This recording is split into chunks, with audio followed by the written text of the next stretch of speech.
బిజీగా గడపనున్నారు. ఇవాళ ఉదయం పార్టీ సీనియర్ నేత ప్రభుత్వ సలహాదారు షబ్బీర్ అలీ నివాసానికి వెళ్లారు. అక్కడ షబ్బీర్ అలీతో పాటు రంజాన్ వేడుకల్లో పాల్గొన్నారు. అనంతరం నేరుగా శంషాబాద్ ఎయిర్పోర్ట్కు చేరుకోనున్న రేవంత్ రెడ్డి ప్రత్యేక విమానంలో ఢిల్లీ వెళ్లనున్నారు. అక్కడ పెండింగ్లో ఉన్న ఎంపీ స్థానాలపై అధిష్టానంతో చర్చించనున్నారు. ఇవాళ పెండింగ్లో ఉన్న స్థానాలపై క్లారిటీ వచ్చే అవకాశం ఉంది.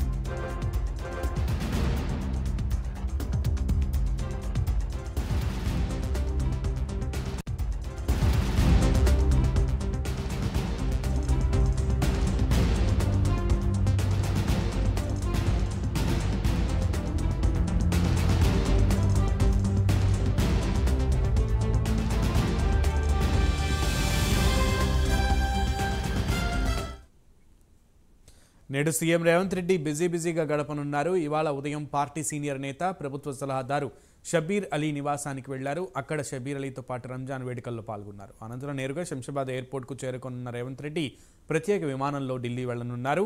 అక్కడ పెండింగ్లో ఉన్న ఎంపీ స్థానాలపై అధిష్టానంతో చర్చించనున్నారు. పూర్తి సమాచారం మా ప్రతినిధి నాగేంద్ర అందిస్తారు.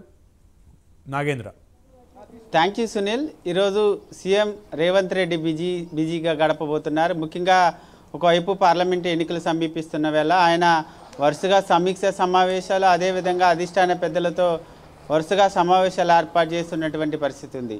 ఈరోజు కొద్దిసేపటి క్రితమే ప్రభుత్వ సలహాదారుడు, అదేవిధంగా సీనియర్ కాంగ్రెస్ నేత అయినటువంటి షబ్బీర్ అలీ నివాసానికి ముఖ్యమంత్రి రేవంత్ రెడ్డి వెళ్ళారు. ఈరోజు రంజాన్ సందర్భంగా ఆయనకి శుభాకాంక్షలు తెలియజేసినటువంటి పరిస్థితి కనిపిస్తుంది. అనంతరం అక్కడి నుంచి నేరుగా శంషాబాద్ ఎయిర్పోర్ట్కి సీఎం రేవంత్ రెడ్డి వెళ్ళబోతున్నారు. అక్కడ ప్రత్యేక విమానంలో ఢిల్లీకి చేరుకోబోతున్నారు. ఢిల్లీకి వెళ్ళిన తర్వాత అగ్రనేతలతో సీఎం రేవంత్ రెడ్డి భేటీ కాబోతున్నారు. ఎందుకంటే ఇప్పటికే తెలంగాణ పార్లమెంటు ఎన్నికలకు సంబంధించినటువంటి అంశంలో 17 పార్లమెంటు నియోజకవర్గాలకి 14 పార్లమెంటు అభ్యర్థులను ప్రకటించినటువంటి నేపథ్యంలో ఇంకా పెండింగ్లో ఉన్నటువంటి 3 పార్లమెంటు నియోజకవర్గాలకు సంబంధించినటువంటి అభ్యర్థుల ఎంపిక పైన ప్రధానంగా ఈరోజు ఢిల్లీ కేంద్రంగా రేవంత్ రెడ్డి అగ్రనేతలతో వరుసగా భేటీలై ముఖ్యంగా అభ్యర్థులకు సంబంధించినటువంటి ఎంపిక పైన ప్రధానంగా చర్చించబోతున్నారు. ఎందుకంటే ఇప్పటికే 4 జాబితాల్లో 14 మంది అభ్యర్థులను ప్రకటించారు. ఇంకా 3 జాబితాలకు సంబంధించినటువంటి అంశంలో కరీంనగర్, ఖమ్మంతో పాటు హైదరాబాద్ ఈ 3 కూడా పెండింగ్లో ఉన్నాయి. ప్రధానంగా ఖమ్మంకి, అదేవిధంగా కరీంనగర్కి సంబంధించినటువంటి అభ్యర్థుల ఎంపిక మాత్రం కొలిక్కి రావాల్సినటువంటి అవకాశం ఉంది. ఎందుకంటే ఖమ్మం నుంచి ముఖ్యంగా బట్టి విక్రమార్క సతీమణి అయినటువంటి నందినితో పాటు మరొకవైపు మంత్రి పొంగులేటి తమ్ముడైనటువంటి ప్రసాద్ రెడ్డి, అదేవిధంగా రఘురామరెడ్డి, ప్రస్తుతం ఈ ముగ్గురు కూడా పోటీలో ఉన్నటువంటి నేపథ్యంలో టికెట్ ఎవరికి కన్ఫర్మ్ చేయాలన్న దానిపైన ప్రధానంగా ఈరోజు అగ్రనేతలతో చర్చించేటటువంటి అవకాశం ఉంది. దాంతోపాటు కరీంనగర్కి సంబంధించినటువంటి పార్లమెంటు నియోజకవర్గానికి సంబంధించి ప్రవీణ్ రెడ్డితో పాటు మరొకవైపు వేల్చేల్ రాజేందర్ ఇద్దరు కూడా పోటీలో ఉన్నారు. దాంతోపాటు హైదరాబాద్ నియోజకవర్గానికి సంబంధించినటువంటి అంశంలో హైదరాబాద్ డీసీసీ అధ్యక్షులుగా ఉన్నటువంటి సమీరుల్లాతో పాటు తిబుసం ఇద్దరు కూడా ప్రస్తుతం రేసులో ఉన్నారు.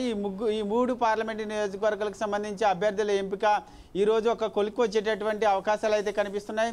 దీంతో పాటు మరొకవైపు ప్రధానంగా తెలంగాణ రాష్ట్రంలో ఎన్నికల ప్రచారానికి సంబంధించినటువంటి వ్యూహాలపైన ప్రధానంగా అధిష్టాన పెద్దలతో చర్చించడంతో పాటు రూట్ మ్యాప్ను కూడా సిద్ధం చేసేటటువంటి అవకాశాలు కనిపిస్తున్నాయి. ఎందుకంటే ఒకవైపు ఈ నెల 14వ తేదీ నుంచి నెక్స్ట్ మంత్ 11వ తేదీ వరకు కూడా తెలంగాణ రాష్ట్ర వ్యాప్తంగా సీఎం రేవంత్ రెడ్డి భారీ బహిరంగ సభల్లో పాల్గొనబోతున్నారు. దీంతో పాటు మరొకవైపు ఈ నెల 12, 13 ఈ 2 రోజుల పాటు మహారాష్ట్రలో సైతం ఎన్నికల ప్రచారంలో సీఎం రేవంత్ రెడ్డి పాల్గొనబోతున్నటువంటి నేపథ్యంలో ప్రస్తుతం అగ్రనేతలకు సంబంధించినటువంటి ప్రచార సభలు ఎక్కడెక్కడ ఉండాలి, ముఖ్యంగా రాహుల్ గాంధీ, ప్రియాంక గాంధీతో పాటు ఖర్గే, అదేవిధంగా ఇతర రాష్ట్రాల కాంగ్రెస్ పాలిత ఇతర రాష్ట్రాల ముఖ్యమంత్రులకు సంబంధించినటువంటి ప్రచార షెడ్యూల్ ఏ విధంగా ఉండాలి, 17 పార్లమెంటు నియోజకవర్గాల్లో ఎక్కడ భారీ బహిరంగ సభలు ఏర్పాటు చేయాలి, అదేవిధంగా అగ్రనేతలు ఏ రోజున తెలంగాణ రాష్ట్రంలో ప్రచారం చేయాలన్న దానిపైన ప్రధానంగా చర్చించడంతో పాటు వాళ్ళ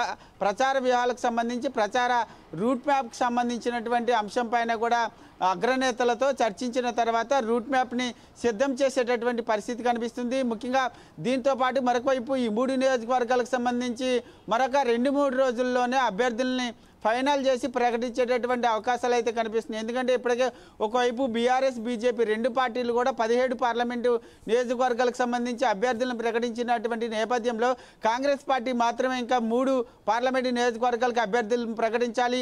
ఈ అభ్యర్థులను ప్రకటించి తొందరగా ఎన్నికల గ్రౌండ్లోకి దింపాలనేటటువంటి ఆలోచనలో రాష్ట్ర నాయకత్వం ఉంది. కాబట్టి ప్రస్తుతం ఆ 3 నియోజకవర్గాలను కూడా ప్రకటించేటటువంటి అవకాశాలు అయితే కనిపిస్తున్నాయని చెప్పాలి Sunil. Right Nagendra, thank you.